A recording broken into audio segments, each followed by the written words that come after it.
दिल्ली में 2020 में हुए दंगों की साजिश रचने के आरोप में गिरफ्तार उमर खालिद की जमानत याचिका पर सुनवाई करते हुए दिल्ली हाई कोर्ट ने दिल्ली पुलिस से इस पर जवाब मांगा है। साथ ही अदालत ने यह भी कहा कि जिस भाषण के आधार पर उमर पर दंगों की साजिश रचने का आरोप लगा है, हम उसे प्रथम दृष्टया नजरअंदाज नहीं कर सकते। जस्टिस सिद्धार्थ मृदुल की अध्यक्षता वाली पीठ ने कहा कि जो भाषण दिया गया वह अपराध लगता है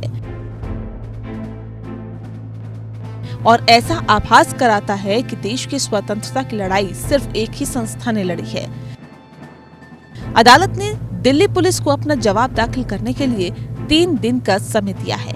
मामले की अगली सुनवाई 27 अगस्त को होगी।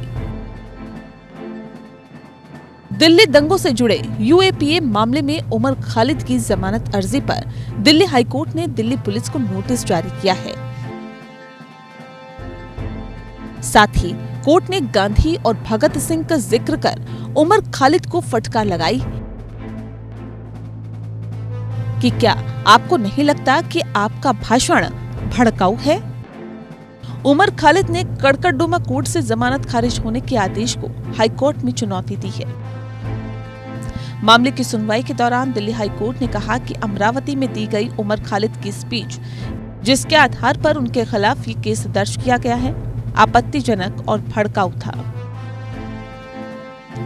हाईकोर्ट ने उमर खालिद के वकील से कहा कि क्या आपको नहीं लगता कि ये स्पीच भड़काऊ है? क्या ये कहना कि आपके पूर्वज अंग्रेजों की दलाली कर रहे थे गलत नहीं है?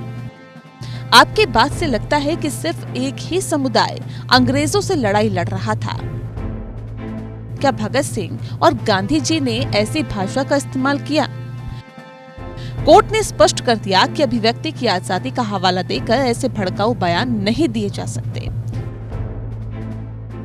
लोकतंत्र में इसकी इजाजत नहीं दी जा सकती।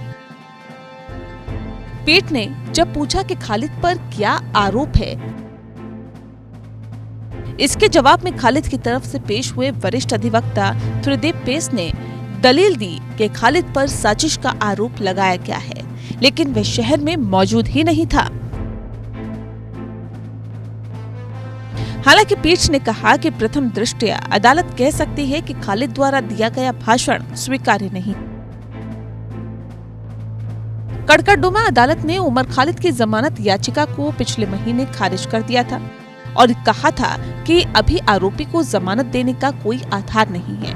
इससे पहले फरवरी 2020 में दिल्ली दंगों के सिलसिले में कोर्ट ने अपना फैसला सुरक्षित रख लिया था और कई बार टाला भी था। उमर खालिद और कई अन्य लोगों पर फरवरी 2020 के दंगों के मास्टरमाइंड होने के मामले में आतंकवाद विरोधी कानून यूएपीए के तहत मामला दर्ज किया गया है। इन दंगों में 53 लोग मारे गए थे और 700 से ज्यादा लोग घायल हुए थे। संशोधित नागरिकता कानून और राष्ट्रीय नागरिकता पंजीकरण के खिलाफ विरोध प्रदर्शन के दौरान हिंसा भड़क गई थी। Bureau report.